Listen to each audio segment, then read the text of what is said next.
What just happened to Prince Andrew may be one of the most shocking developments in the Epstein case since Jeffrey Epstein's death. For years, Andrew Mountbatten Windsor, the Duke of York, has been one of the most controversial figures connected to Epstein.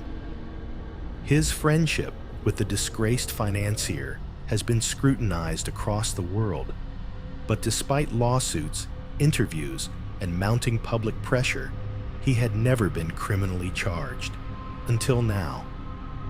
Reports began circulating that Prince Andrew had been detained by British authorities amid new revelations tied to the Epstein investigation. The news spread rapidly, not just across tabloids, but through major outlets as well. Cameras captured activity near royal residences. Police vehicles were seen entering and leaving secure areas, and officials confirmed that Andrew had been taken into custody for questioning. For many observers, this moment felt historic. A member of the British royal family, once considered untouchable, suddenly at the center of a criminal investigation connected to one of the largest sex trafficking scandals in modern history. But what happened next raised even more questions. Within hours, Andrew was released. No formal charges were announced. No dramatic courtroom appearance. No clear explanation. Just confirmation that he remained under investigation. To understand why this matters, you have to go back years to the relationship that first linked Prince Andrew to Jeffrey Epstein. Andrew met Epstein in the late 1990s, long before Epstein's crimes were widely known. At the time, Epstein presented himself as a billionaire financier with powerful connections. He hosted lavish gatherings attended by politicians, celebrities, academics, and royalty. Andrew visited Epstein's homes multiple times, including properties in New York and the Caribbean. Photographs later surfaced showing the prince walking with Epstein in Central Park, smiling casually despite Epstein's prior conviction for sex crimes involving minors. Perhaps the most infamous image connected to the scandal shows Andrew with Virginia Giuffre, a woman who later accused him of sexual abuse when she was a minor. Andrew has repeatedly denied the allegations, but the photo became a global symbol of the controversy. Then came the BBC interview in 2019, widely regarded as one of the most disastrous public appearances in royal history. Andrew attempted to defend his relationship with Epstein, but instead delivered explanations that many viewers found implausible. His claim that he could not sweat due to a medical condition became a viral talking point, and public outrage intensified. Shortly after the interview, Andrew stepped back from royal duties. Though he retained his title, he effectively disappeared from public life. In 2022, he settled a civil lawsuit with Giuffre out of court, reportedly paying millions of dollars while continuing to deny wrongdoing. The settlement allowed him to avoid a trial, but did little to restore his public reputation. Since then, Andrew has lived largely in isolation from official royal functions, with security concerns and legal risks constantly surrounding him. But investigators never fully closed the book on Epstein's network. After Epstein's death in 2019, officially ruled a suicide while in federal custody, questions about his associates only grew louder. Many believed that powerful individuals connected to Epstein had never been fully investigated. New documents, witness statements, and evidence reviews continued behind the scenes. Over time, pressure mounted for authorities to revisit unresolved leads.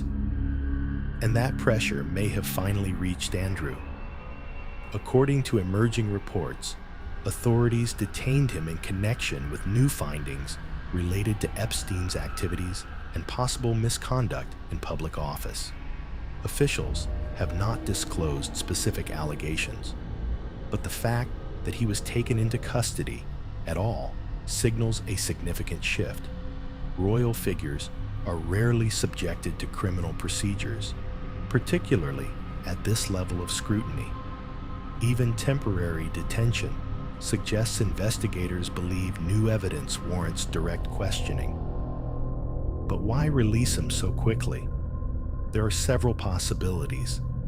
First, he may have been cooperating voluntarily, allowing authorities to question him without formal arrest procedures. Second, legal protections surrounding members of the royal family could complicate detention timelines.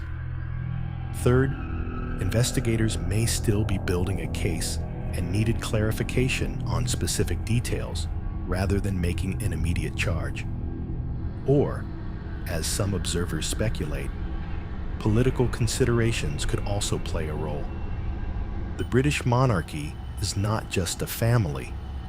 It is a major institution tied to national identity, diplomacy, and international relations. Any criminal proceedings involving a senior royal could have enormous consequences far beyond a courtroom. Meanwhile, public reaction has been explosive. Social media flooded with theories, speculation, and renewed scrutiny of Epstein's network. Many people believe this development proves that authorities are finally taking the case seriously. Others suspect that Andrew's release suggests he will ultimately avoid prosecution, just as critics have long predicted. The truth remains unclear. What is clear is that this situation is far from over. Investigations tied to Epstein have a history of unfolding slowly, with new information surfacing years after the initial events. Witnesses continue to come forward. Documents are periodically unsealed, and law enforcement agencies across multiple countries remain involved. Andrew's legal future now hangs in uncertainty. If charges are filed, it could trigger one of the most significant legal battles involving a royal figure in modern history. If no charges emerge, critics will likely argue that powerful individuals once again escaped accountability. Either outcome will have lasting consequences. For the royal family, this controversy threatens further reputational damage at a time when the monarchy is already navigating changing public attitudes. For investigators, the pressure to demonstrate transparency and fairness is immense. And for the public, the biggest question remains unanswered. How deep did Epstein's network really go? Prince Andrew's brief detention may be just one piece of a much larger puzzle, a puzzle that has fascinated and disturbed the world for years. Whether this moment marks the beginning of real accountability, or simply another chapter in a long saga of unanswered questions remains to be seen. But one thing is certain: the Epstein story is not finished. And neither is Prince Andrew's role in it.